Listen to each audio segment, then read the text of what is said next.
The world is becoming increasingly proficient at telling stories that deny God. As such, we need Thinking Christian to become as natural as breathing. Welcome to the Thinking Christian podcast. I'm Dr. James Spencer. Through calm, thoughtful, theological discussions, Thinking Christian highlights the ways God is working in the world and questions the underlying social, cultural, and political assumptions that hinder Christians from becoming more like Christ. Now, on to today's episode of Thinking Christian. Hey everybody, welcome to this episode of Thinking Christian. I'm Dr. James Spencer, and I'm joined today by Dr. Sean McGever. Sean is actually the area director for Young Life in Arizona, Phoenix, Arizona, and he's also an adjunct faculty at Grand Canyon University. He's the author of a variety of books, including Born Again, the Evangelical Theology of Conversion in John Wesley and George Whitefield, Evangelism for the Care of Souls, and also the book that we're going to be talking about today, which is Ownership, the Evangelical Legacy of Slavery in Edwards, Wesley, and Whitefield. Sean, welcome to the program. And remind me, I apologize, I know I forgot the title of that other book. I just didn't have my notes. Say the title of your other book, just so people know. Well, appropriately so, it's called The Good News of Our Limits. So, it points out that we can't do it all, including remembering information. We're not omniscient. So, yeah. I was close. I was going to say The Gospel of Our Limits, but The Good News of Our Limits is your other book. But the one we're going to be talking about today, so, yeah, no problem. Very cool. Yeah, that's awesome. The one we're going to be talking about today is ownership, and folks of the podcast will know I've had these similar conversation with Greg Quiggle with regard to D.L. Moody. And this issue of slavery within this sort of time period of early American history, and how some of we might call them, fathers of the faith within American history or what have you, these bigger names within Christian history, how they engaged with slavery. And so we'll get into that conversation, but why don't you introduce us to you just a little bit, give us a little bit of your background, how you even came to this subject, and why you were passionate about writing on it. Yeah. Thanks, James. Thanks for having me on, and I'm excited to share about the book. To be honest, it is an odd thing to be excited about, right? Who wants to talk about slavery? And why does anyone need to listen to, some white evangelical in Phoenix talk about this? So, you teed me up for a common question that I get about this. So, here's kind of the backstory on why would I write this book and why do I think it's important. I didn't grow up in the church. I was introduced actually to the ministry I work for, Young Life, in high school, and I came to faith and got plugged into a church when I was 16 years old. And so I grew through that by God's grace, really thankful for that, started serving in my church and Young Life, other things. Along the way, I realized that the gospel that I received, which I'm thankful for and eager to pass on to people even to this day, I'm still a Young Life leader, coach. I'm going into my 23rd year of coaching high school basketball. So, I'm very involved in the community, all that. So I'm very, active in this place. But it's still, even with that, the gospel I received as a 16-year-old came through an evangelical organization. As I grew in my own biblical knowledge, my theological knowledge, and mostly my historical knowledge, I recognized that what I received certainly is a gospel, but came through the hands of many people. And I received a certain kind of gospel with a certain kind of legacy and some things that come with it. So as I delved into that, I did a master, I did an MDiv, and then I looked further into a second master's over at St. Andrews in Scotland. And when I was coming to wanting to do my PhD, I was encouraged to look at how the gospel is communicated in the early evangelicals. And that led me to a study of John Wesley and George Whitefield. The third player in that early evangelicalism is Jonathan Edwards. And for the sake of my PhD, I couldn't do all three of them. So I just did the two that came through the Holy Club and that were from England and all that. So my first book, Born Again, Evangelical Theology of Conversion in Wesley and Whitefield, was really systematic theology, historical theology about the way that they understood conversion as a motif. But in the midst of doing that research, I came across some historical details and biographical details that, when you're working on a focused project, you really can't attend to. They're off track and a different conversation. But I made a note of those things. And, honestly, as questions were arising in my mind about the legacy of racism and other things in the circles that I'm in with evangelicalism and just being here in America, I was just really curious about that. And so when I got through a couple other projects, I returned to that historical and biographical work with Wesley and Whitefield.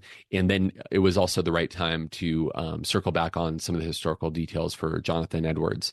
So my question wasn't only about these three people, but it's also about the era. So early evangelicalism really would have started in like the First Great Awakening, which really kicked off in full 1730s or so.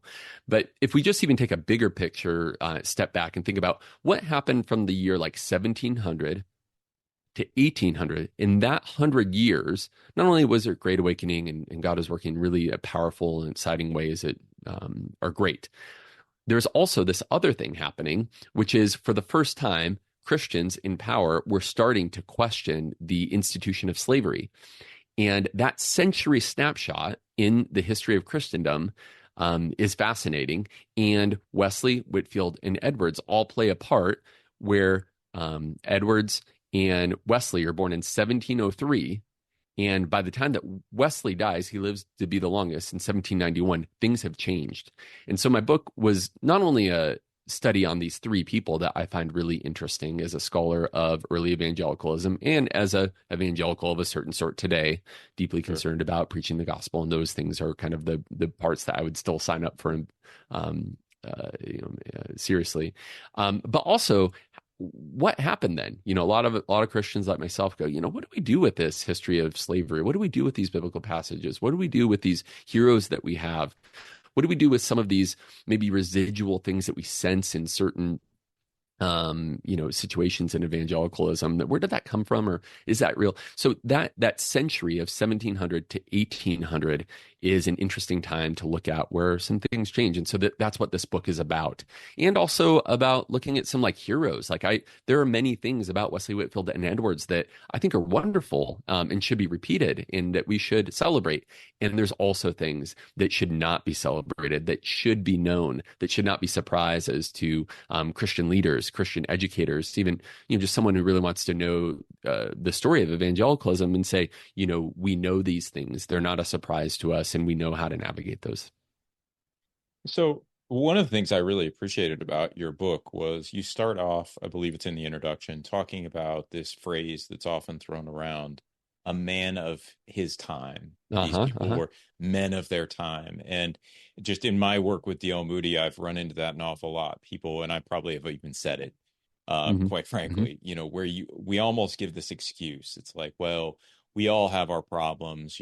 Probably when people look back at us 100 years from now, they're going to look back and say, oh my gosh, what was wrong with him? Why didn't he think of this? If we're even lucky enough to be looked back on. Right. And so there's a sense in which I understand the idea that's being conveyed there, that, it's hard to recognize that you're in the water that you're immersed in, right? Like, fish don't necessarily understand the environment beyond their water. And so there's a part of me that's sympathetic to that and understands what's being said there.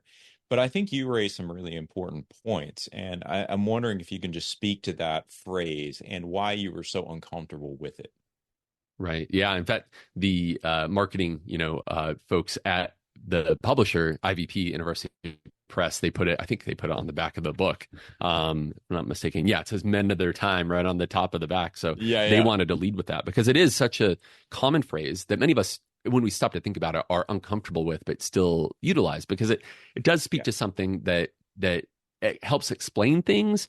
But we go, tell us more about that explanation because I know that there's something about it that needs to be unpacked. And so here's how I unpack it. To be a bit blunt about it, I think that the term the phrase itself is shows its kind of uselessness or its weaknesses just right off the get-go. If you go men of their times, we're not talking about people of their times. We're talking about how specific and isolated and a subsection of society it is when we right off the bat are saying men. Obviously, we're excluding women. So right away, the first word in that phrase betrays it's a universal thing. And so the first word, men, really quickly goes, okay, you're talking about a subset of society.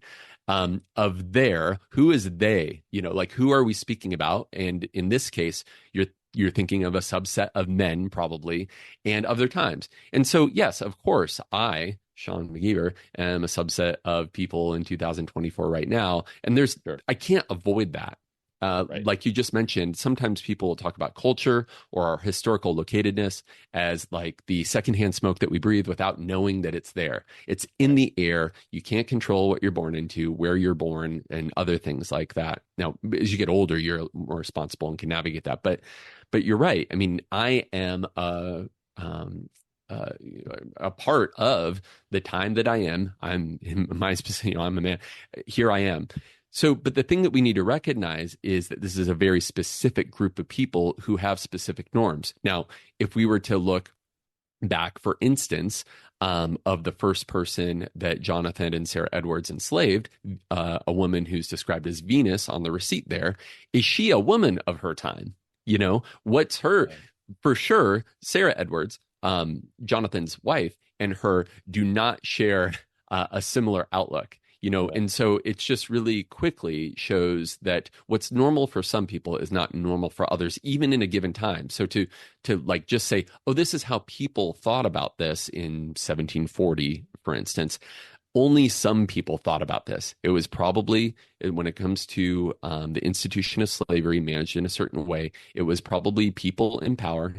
In colonial America, it would have been white people in power, who are landowners and probably Christians. So, it just really quickly needs to recognize and have us put a finger on that it's talking about a specific group where there's specific norms.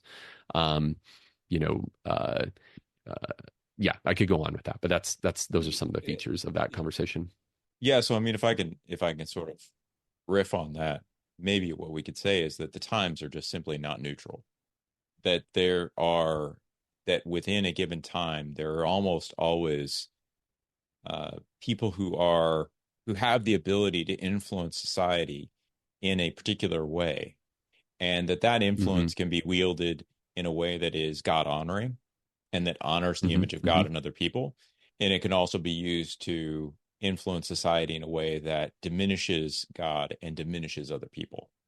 And that doesn't have to be a totality. I think one of the things that struck me in your chapter was talking about, these men aren't the villains. They don't fit cleanly into a black hat or a white hat.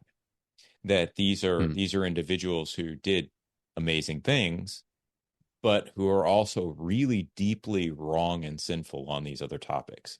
Is that a fair way of kind of crafting it? Does that represent something of your perspective on these?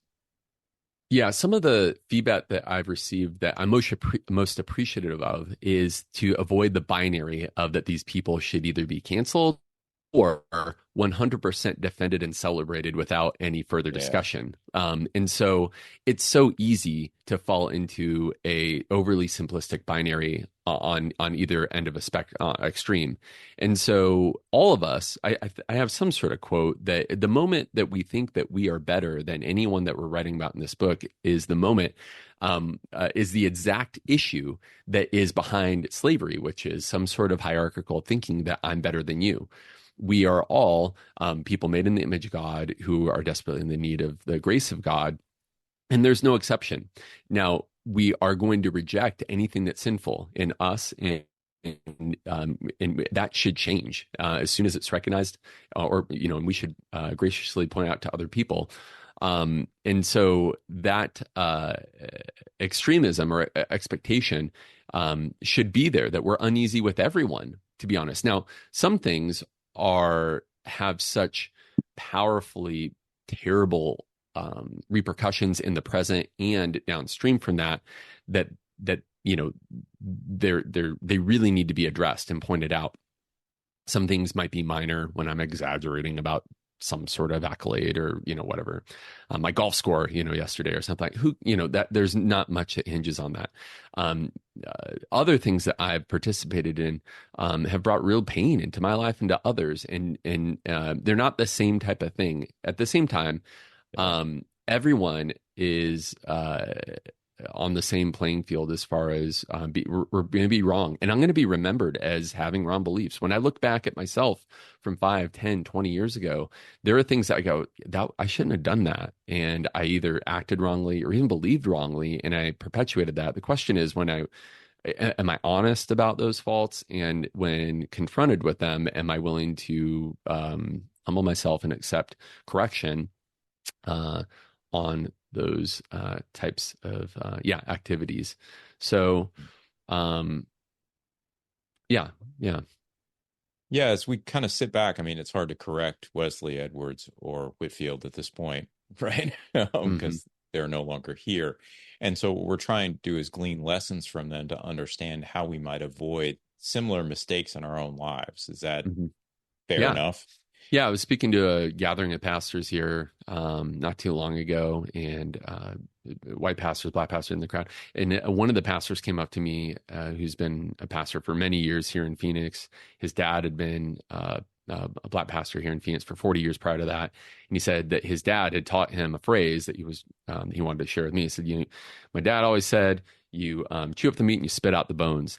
And when it comes to people like Wesley, Whitefield, and Edwards, he was telling me, we can chew up the meat. They've got good things to say about the gospel. They were able to proclaim it and glorify God in great ways, but we got to spit out the bones of the stuff that is wrong and evil.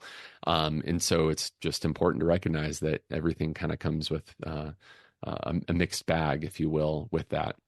And that really, like one of the, toward the end of the book, I highlight some of the things that Dr. Charlie Dates says, which is that evangelicals are prone to hero worship in a real kind of unique way. In fact, the way that evangelicalism is set up, even with Whitefield, who was the first transatlantic celebrity. I mean, he's basically the first, as far as communication networks go, the first major celebrity.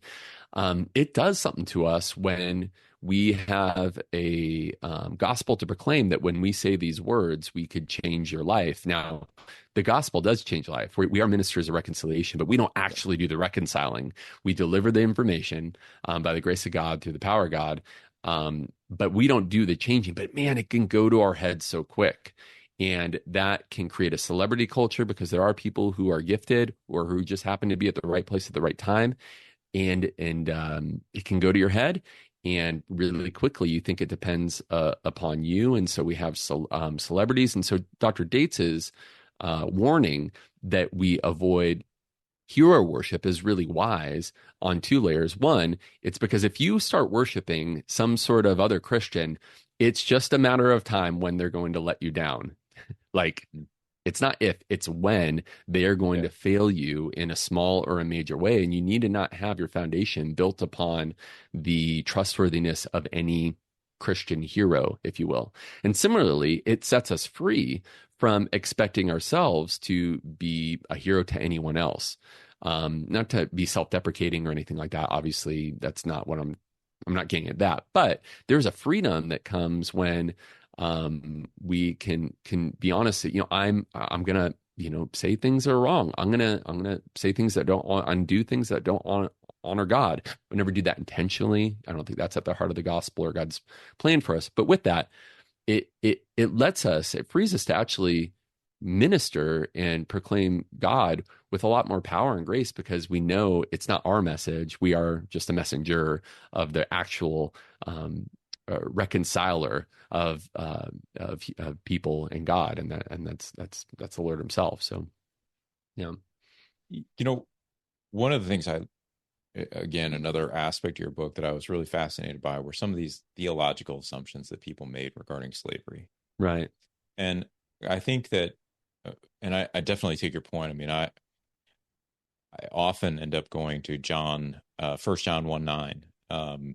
If we confess our sins, He is faithful and just to forgive us our sins and cleanse us of all unrighteousness, as a way to help believers understand that confession is a mark of the Christian life. It's not an anomaly of it. It's a Mm-hmm. mark of it. Mm-hmm. Mm-hmm. It's something that we do in order to realign ourselves and to affirm the truth that God has given us, that not all of our activities align with who God is, but by confessing those things, we ultimately agree Right. that God is the one who sets the standard.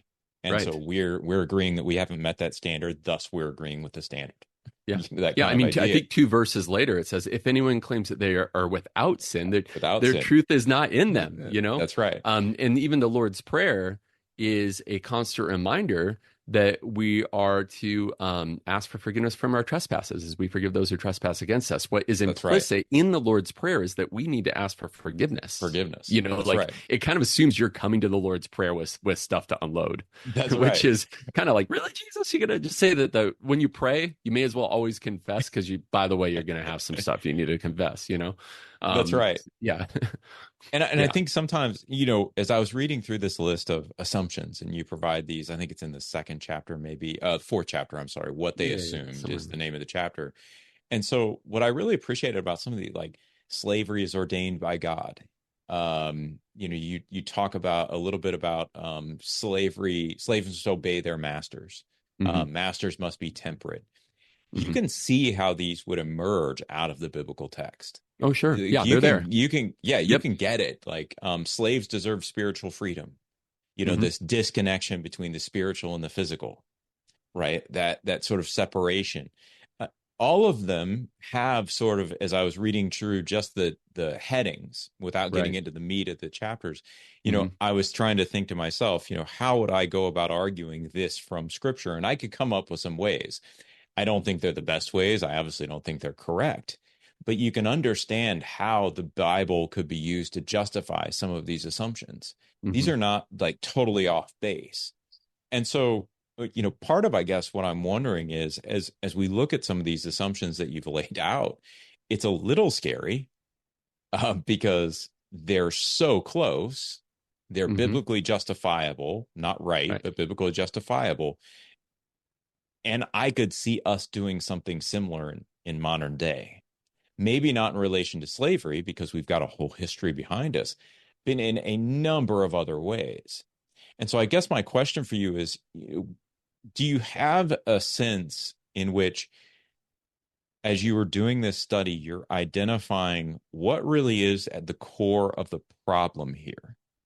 That there was a whole generation of Christians who believed these things, that looked to the Bible to justify these things. What was underlying all this that was really the problem, other than maybe just something simple like sin? Right. Does that question Yeah. make Yeah. sense Yeah. to you? Yeah. Yeah. I mean, there's so many that's a great Right. question. And there's so many challenging responses that are not easy to unpack with that. So I'll Yeah. give you a couple thoughts about that. The Cool. chapter before uh, provides a brief history of the institution of slavery in civilization. Yeah. So, which seemingly preceded even like Egyptian, um, Jewish people being enslaved in Egypt, etc. You see it in Genesis with Abraham, other things before that. So, Hmm. providing some context for it, as it turns out, the Bible, as it's written, um, is already in a world that has the institution of slavery as some sort of norm. So it doesn't invent it. It seems to already be aware of that as a norm. So just one thing, if I pause right there, it would be that um, we are always influenced by our culture, even if we don't know it. So the norms of our culture are, I want to say, inescapable, but always influencing the way that we see things. Like I'm wearing Yeah. glasses. Haven't always had glasses. I kind of hit an age and they're like, you need glasses. So, now I see everything through these things. Right. And it's hard to imagine not seeing. In fact, I don't even know that I'm looking through them all the time. And so yeah, that's probably one of the hardest thing because it takes someone who sees things differently to say, do you know that that's what's happening here? That there is a different way possible? And that's what ends up happening in the 1700s I think that enslaved people always knew it was terrible to be a slave. And you even get that sense from the biblical witness that it's not good to be enslaved. Yeah. Let my people go. Throughout, Right. slavery is never talked about positively. It's never a desired station in life. So it's always kind of like to be avoided, or something. It's bad to be a slave. So that's always there, but it's, yeah. So what you get is, the Bible tends to provide rules and about how to manage the institution of slavery. It does not, and this is just a hermeneutical challenge, and it's a challenge for biblical interpreters and for us today. It doesn't immediately jump out at us that slavery is wrong. It is, and we can make a case, but how complicated that is, the ultimate example of that would be like the Civil War. So when Mark Noll writes a book called The Civil War is a Theological Crisis, the theological crisis of that, the primary one would be their division over how to understand the Bible and slavery in the South and the North. There's additional layers in all that conversation, but like that is the topic, about the propriety of slavery amongst our society, founded, kind of back, with a background of Christian values. And so, it's not a straight, like, I think Mark Noll and other go kind of say we can see how you can make an argument on either side. And so that's when we get to that third chapter, or fourth chapter, that is a snapshot of, in the year 1700, how was it that English Christians looked at the institution of slavery. And I provide 6 claims about what would have been normal, sadly normal, but normal for beliefs about the institution of slavery. And like the first one is that slavery is ordained by God. Ordained by God. Yeah. And you're right. You can make a biblical argument to come up with that. Now, and people did. I mean, I think that's one of the reasons why for 1800 years, right, that's why the institution persisted amongst Christians. And I think it's one of the reasons why it was so difficult to overcome and is slow and still has residual complications that result to this day. I think in some unusual but loud places in Christendom, even today, you do see some people argue for a version of the institution of slavery to be still in motion. If we were to, and while I think that's completely wrong, evil, and needs to be absolutely called out, it's not too hard to understand the rationale. Like, well, I could put those Bible verses together pretty quickly too with you, but I think we need to think better and deeper, not just from like these days we know better, but like from a exegetical position. I think you're wrong. You're flat out wrong. So how you do that is important. There's not a lot of guides. There's some that are pretty, some common explanations are not as reliable, I think. When I was in seminary and stuff and I asked these questions, the simple answers that I got, to be honest, are not great, and aren't consistent with how you read the rest of the Bible too. So anyway. Well, let me throw a couple things past you. For one, I wanted to sort of contextualize for the audience. I agree 100% that I think our culture influences us.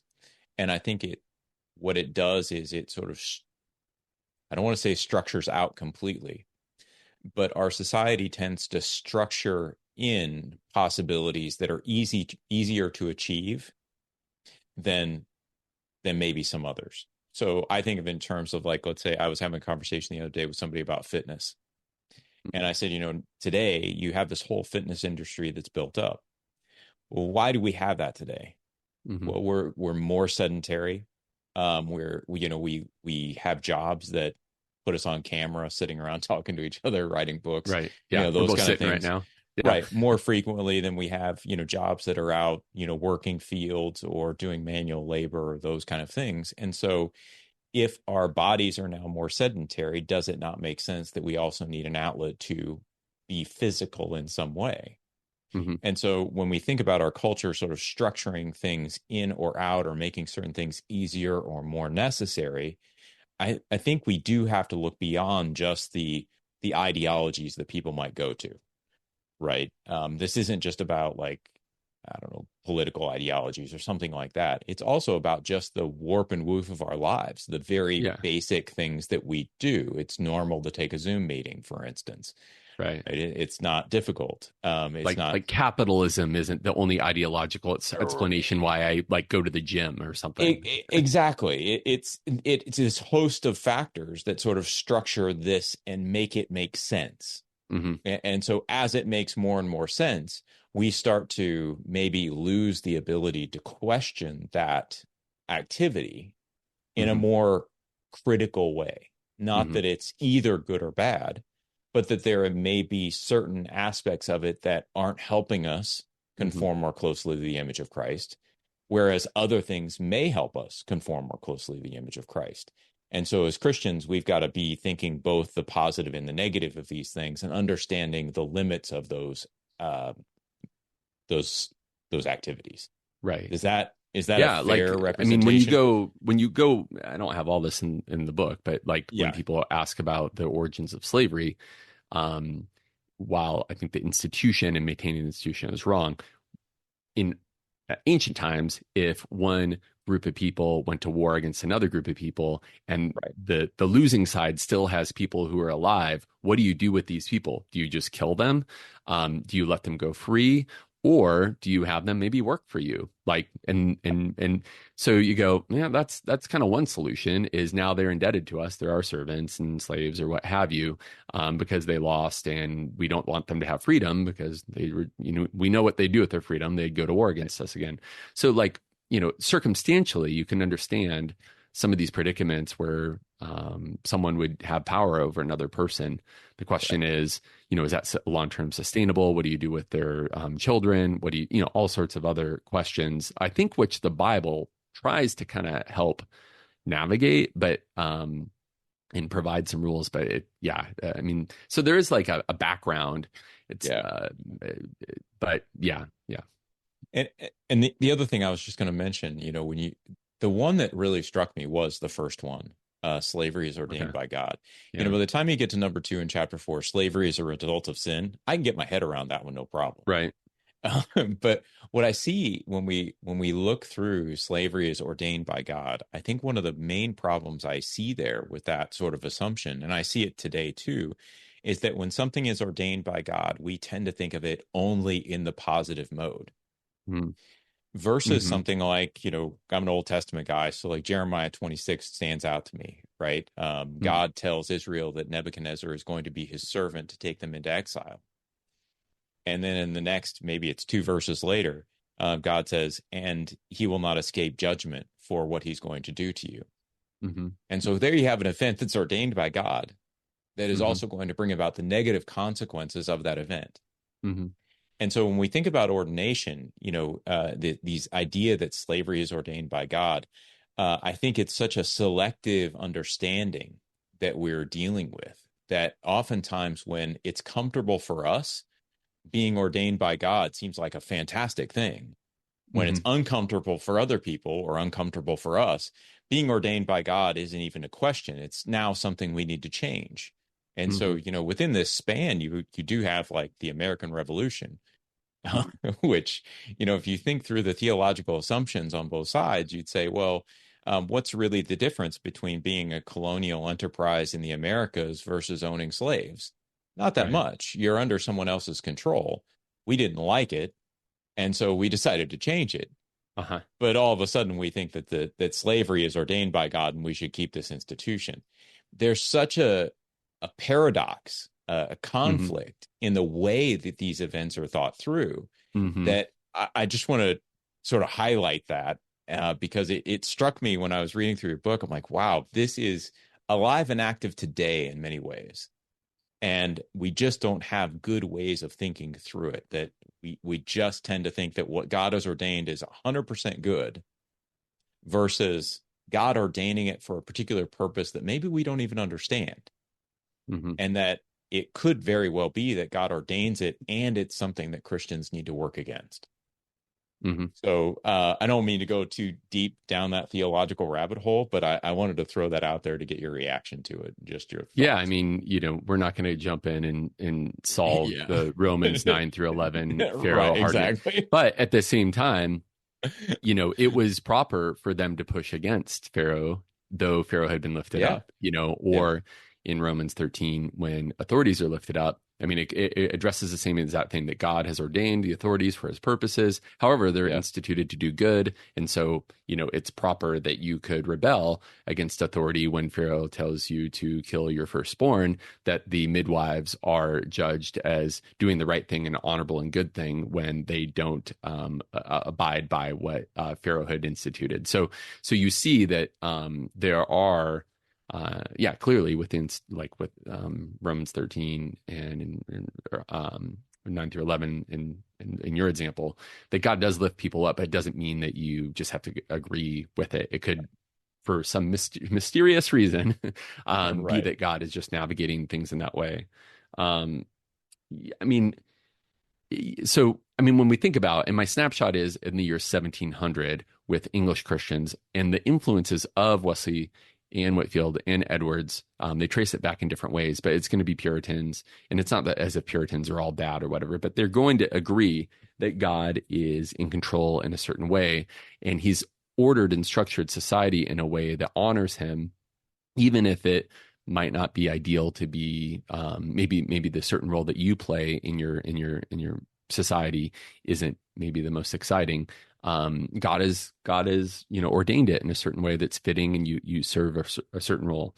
So whether it be husband and wife, parent child, master slave, and then they'll go into more specificity. Some people are called to be pastors. Other people might be servants or laborers or things like that. They go, this is all fitting to the way that God's sovereign hand has ordained this. And so the issue isn't really your place in society. It's how you live your life of faith in the midst of wherever you've been placed. And I can kind of sign up for that, because wherever I have been placed, I want to honor God. The question is, are there some unjust and ungodly systems in place, like the institution of slavery, for instance, that we should rightly push against? Even in the New Testament, you get that sense, right? If you can receive your freedom, you should, or Right. it's complicated. I wish it was more explicit, but you get hints at this to push against being the institution, while it's not as explicit as we might want. Yeah, and I also think there's a difference between, the New Testament's Roman context and what realistically Christians would have had influence to get Roman society to change Right. on a Yep. governmental level Mm-hmm. versus what we have in America, where we can be politically active and expect to change certain aspects of it. We have mechanisms that they didn't. And so that has to be taken into account too, which is Absolutely. Yeah. Well, difficult. democracy might not be the perfect system, but there were avenues that are afforded to us, or at least potential avenues that were not even close to being a reality back then. If you lived in North Korea and you had a strong ethical concern about something that's happening there, you're probably not going to be successful Right. in Yeah. having change happen quickly. Maybe in, who knows, through wild, things, Right.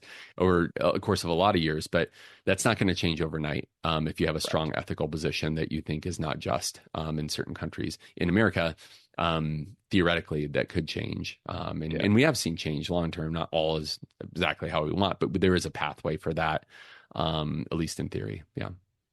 So let me ask you this, because I think it's interesting. I mean, I think everybody's going to agree that slavery was an atrocity, that this is not the way that humans are to relate to one another, that this is an effect of the fallen world, all those kind of ideas.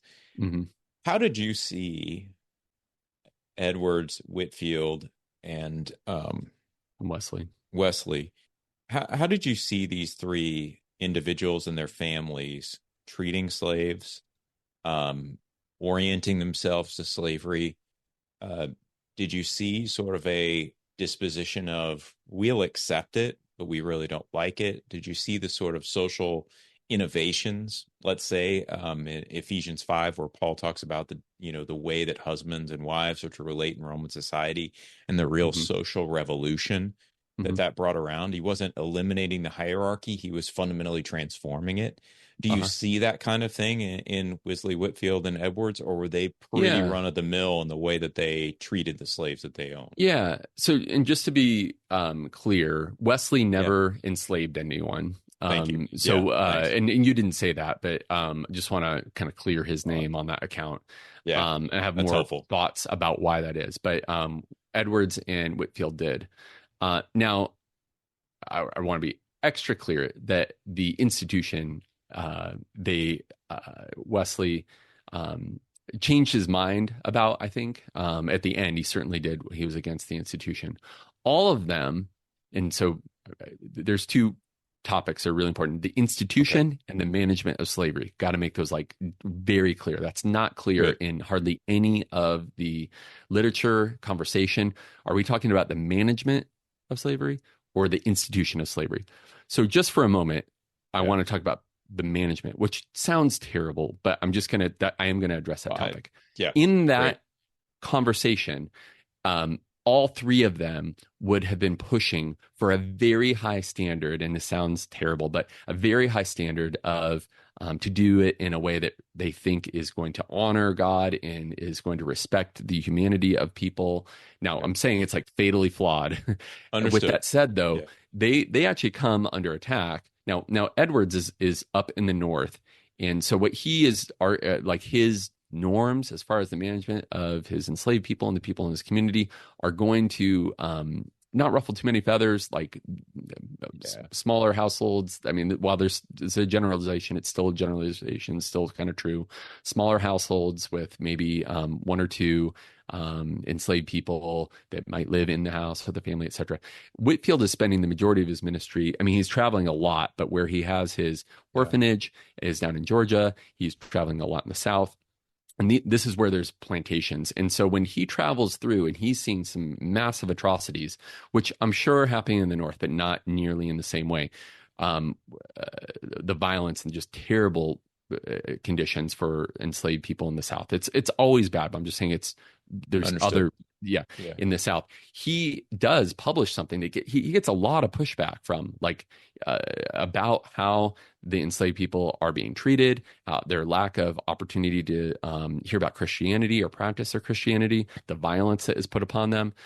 He does advocate for the quote unquote more Christianly and benevolent management of enslaved people. And so he receives criticism. So some people, and you'll see this outline if you look up what was Whitfield's position, they might know that Whitfield enslaved people, but they'll say, no, he was a huge advocate for the humanity of enslaved people. And that is true. yeah, And so they'll confuse that he was pushing kind of like for the best version of the institution of slavery. And I think he was pushing for a version of that. And I think Edwards was too, compared to their peers, yeah, while also having the fatal misunderstanding that the institution itself is wrong, and that became clear actually after they died. But yeah, no, they did push for, if you will, like the more ethical and Christianly management of the institution of slavery compared to their peers. yeah. Which I find really, I love the distinction actually between the institution and the management. Hmm. And I understand 100% why you're making it, because I think that there is a sense in which the institution is what we tend to disagree with most. Hmm. Because we've rejected the entire institution. Now, anything that happened within that institution is also gross and inappropriate, Hmm. right? And so we sort of tend to think of it that way, right? It doesn't Hmm. matter how well you treated your slaves. It's the fact that you owned them that was the problem. Right. And it's almost like we need to tease that out just a little bit and say, well, yes, obviously the fact that you owned them was a problem, but there were gradations of the way that these people were treated that are reflective of at least some sort of moral conscience and theological understanding of these people were still made in the image of God. Doesn't excuse the practice, but it does maybe round out some of the rough edges or Hmm. dull some of the sharper points. Is Mhm. that a fair way to talk about it, you think? Yeah. I mean, we see this same kind of move Okay. in complementary and egalitarian conversations, Sure. and no matter what side you fall on, and Yeah. these are not I'm not trying to say that that's the Right. same exact type of parallel, that these have the same repercussions, etc. Right. Right. Well, I think they are in a similar conversation. Yeah.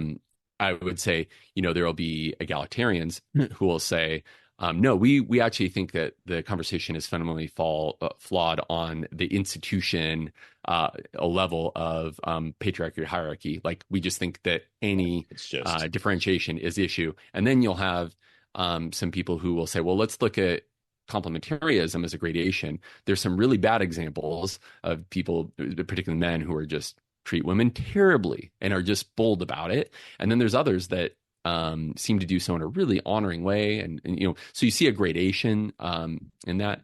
And so you see this similar kind of move, where is it the gradation about how we do it, or is that we're doing it at all, that some roles in society are not available to some people, and to men or women or whatever. So these kind of like institution versus management, or institution versus gradation, is a kind of similar ethical, or even kind of, yeah, a philosophical move there. Yeah. yeah. It's I think it's a really good distinction. When I've thought through the issue of, let's say, slavery in the Old Testament, right, Hmm. servanthood, and in the Old and the New Testaments, one of the things I've thought through is, what are the social relationships between people? How does God think about these broken social relationships between people? Hmm. And how should we be considering these broken relationships? And I'd go somewhere odd, like the institution of kingship in the Old Testament, 1 Samuel, where Okay. you have a completely different hierarchy that's established from an earthly perspective. You're moving from a period of judges where things were a little bit, you have a judge who is caring for and sort of shepherding the nation, versus establishing a kingship. And Hmm. in that narrative, God says, no, they're not rejecting you, Samuel, who was the last judge. Yeah. They're rejecting me. Yes. And so there is, I think, theological implication to the institutions that we institute. And we need to get to that. We need to Yeah. understand what that is. But even in that moment, what I find fascinating is that God allows them to go ahead and reject him, and Hmm. allows them to establish the kingship.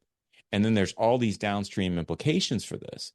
And so there's a sense in which God even redeems the most heinous Right. arrangements that we could possibly do. And we tend to think of this in terms of us harming other humans. Mm-hmm. But the reality is, the rejection of God is a far more fundamental theological error. And here in this moment in 1 Samuel, we see that. And so Mm-hmm. there is this distinction, I think, that's really crucial between the hierarchies we establish and the way that we manage ourselves within those hierarchies.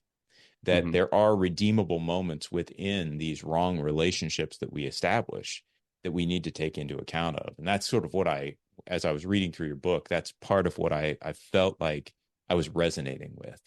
That you weren't trying to condemn these men necessarily. You obviously pointing toward and gesturing toward the condemnation of the institution, Mm. to use that language.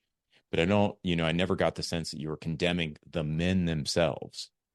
And I also didn't feel like you were providing apologetic for the men themselves. Mm-mm. That Mm-hmm. there was this deeply helpful, nuanced treatment, Mm-hmm. that these were sinful people who did who God used in amazing ways. Mm-hmm. And so I don't know. I say all that to say, I really appreciated the way you approached the treatment of these men, and the way you thought through this issue, which is very complex and very difficult. And, you can almost trigger people one way or another within a Mm-hmm. given sentence. Right.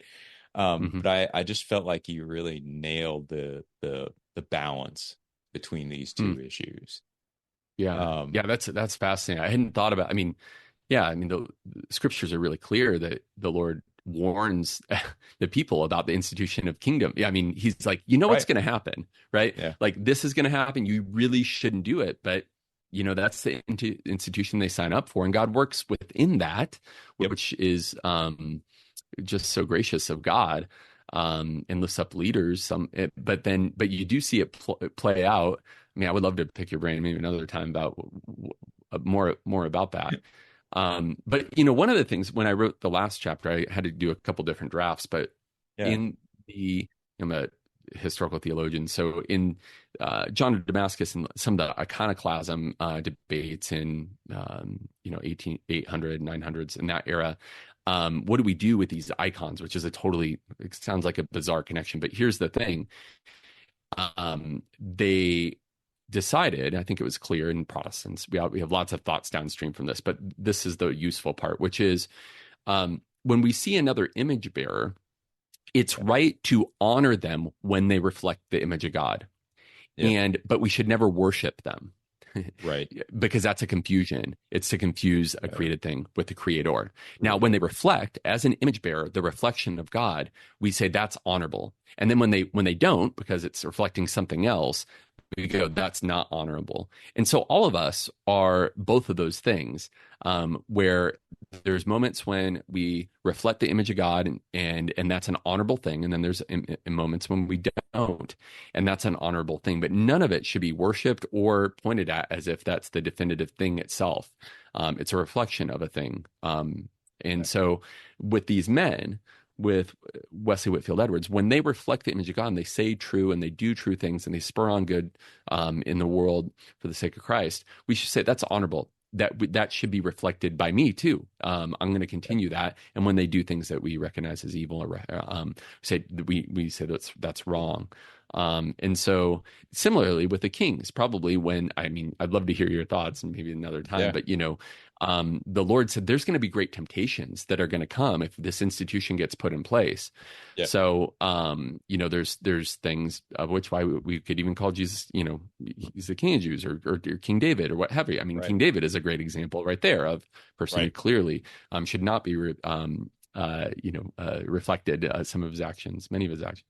But there's other things that are like, wow, how can you talk that highly of a human? It's wild. Well, he's man after God's own heart, and that shines through clearly in some beautiful places. But yeah, it's weird. I mean, I don't know. I don't want to sidetrack our thing, but the institution of a kingdom or a kingship that isn't where there's a king that's not the Lord.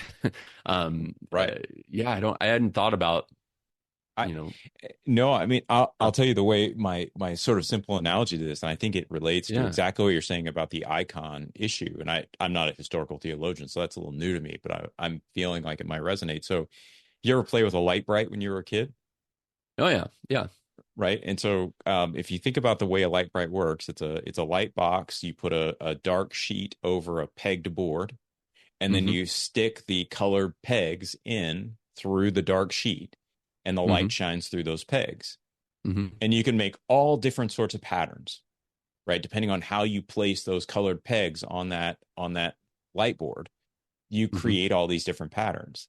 And so what I would say is that our societal configurations are similar to what we do in a pattern on a light bright.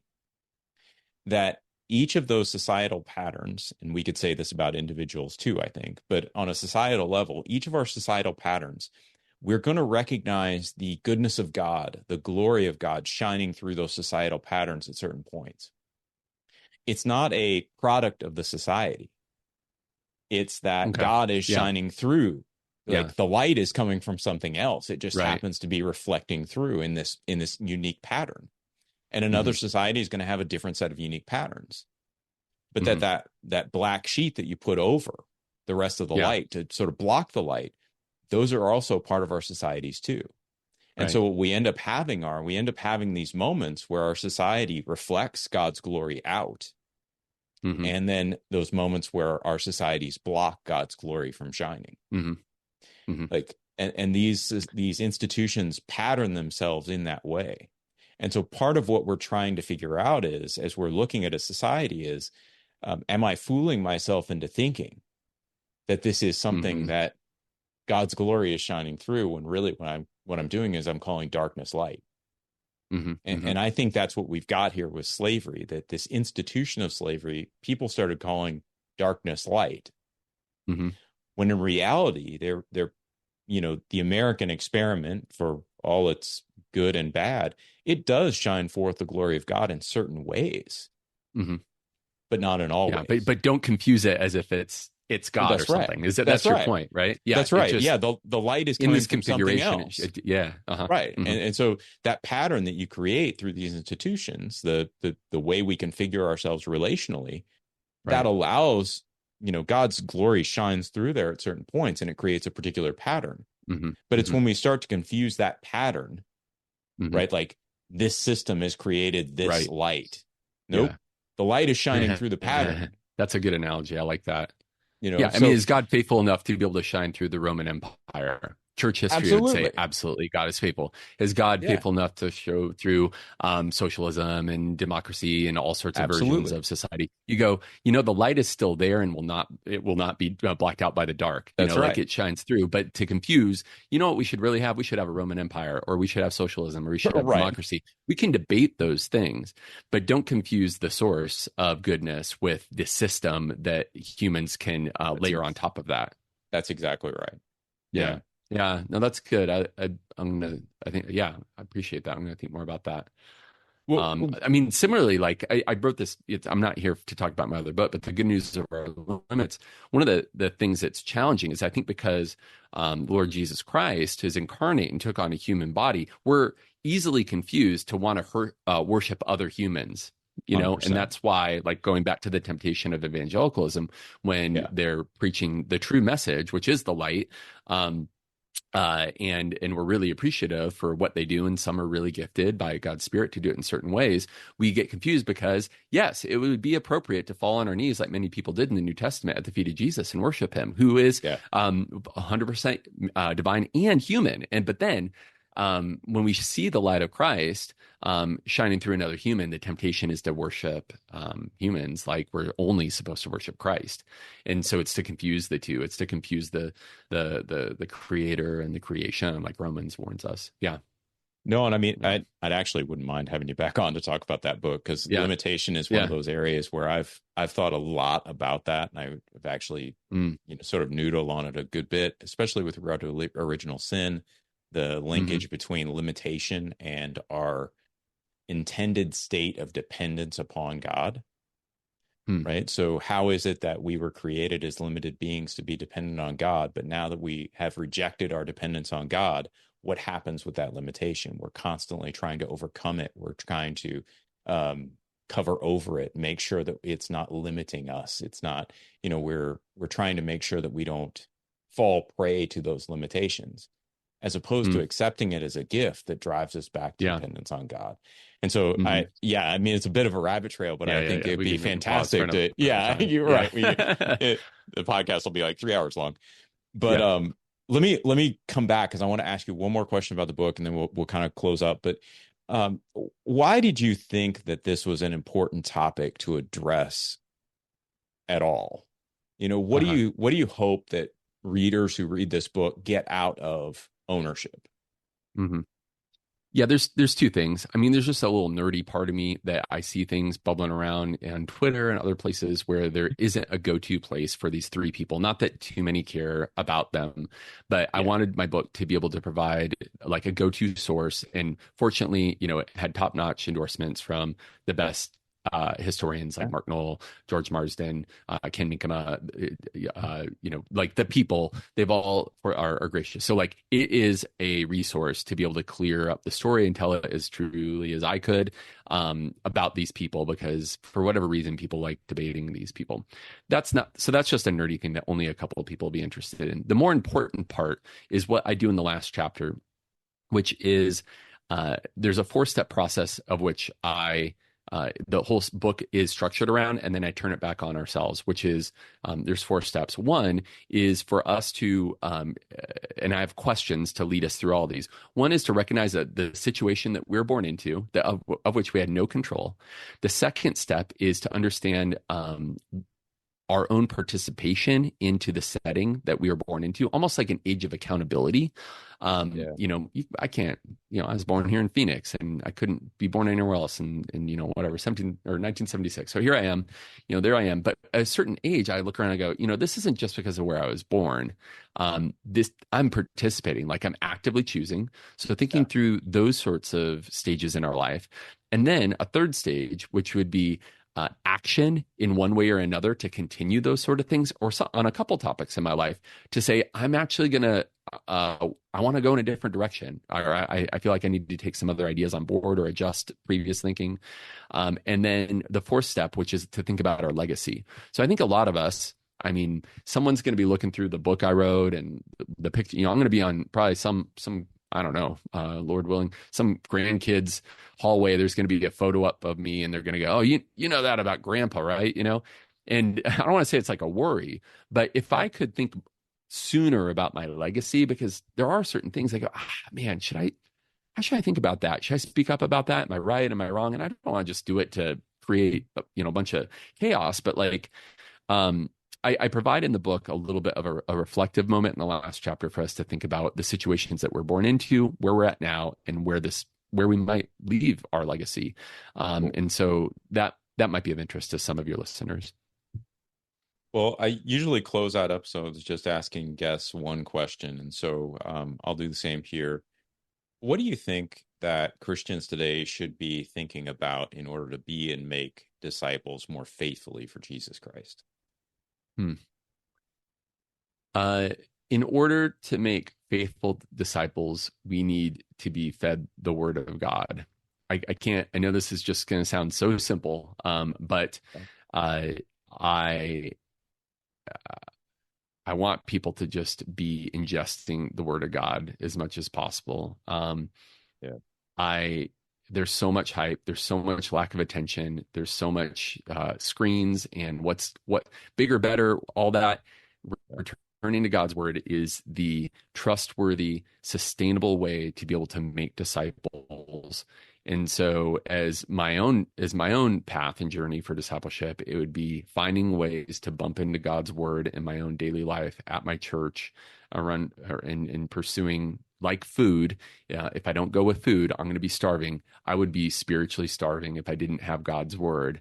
If man doesn't live by bread alone, but by the daily word of God, give us this day our daily bread. Like that's what the Lord's talking about there. We need the word of God. And so I need that. And then as I disciple other people, if I'm going to, and I meet with people, that's kind of what I do almost nonstop for the last 20 plus years. Did this morning, meeting someone a little bit later. The Bible either has to be in the background of my conversations or explicit, and asking people, what are you learning in the word? Hey, let's talk about this. Texting. I mean, it's pretty frequent. I'll text someone a Bible verse after I meet with them. Hey, this script, our conversation made me think of this. So not trying to outsmart the Bible, but instead leveraging it as much as possible and in as many creative ways as possible, alongside all the other things that we do. Some of those things are going to come and go, but the word of God stands forever. Very cool. Well, Sean, thanks for being on, man. This is a great book. I would absolutely recommend it to our listeners, especially those who've been interested in some of the conversations we've had with D.L. Moody. These are three other giants of the faith sort of coming through the American system. Mm-hmm. And it's just such a fascinating treatment. I'd encourage all of our listeners to check it out. Ownership. I'll put the link in our show notes. But Sean, very much appreciate you being here. Thanks for writing this book and thanks for being on the program. Yeah, thanks, James. Appreciate it. All right, everyone. Look for those show notes. Check it out. Check out the book. And come on back for the next episode of Thinking Christian. Thanks, everybody. Just want to take a second to thank the team at Life Audio for their partnership with us on the Thinking Christian podcast. If you go to lifeaudio.com, you'll find dozens of other faith-centered podcasts in their network. They've got shows about prayer, Bible study, parenting, and more. Are you concerned about tensions in the Middle East? Do you wonder where we're currently at in the biblical timeline? Are we really in the last days? Hi, everyone. I'm Dr. Carl Muller with the Inside the Epicenter podcast. Every week, my co-host, best-selling author Joel Rosenberg and I answer those questions and more. You'll hear inside knowledge of our meetings with leaders at the highest levels of government in the U.S., Israel, and the Middle East, equipping you to filter the news with biblically sound insights. Find Inside the Epicenter on your favorite podcast app or go to joshuafund.com to listen and subscribe.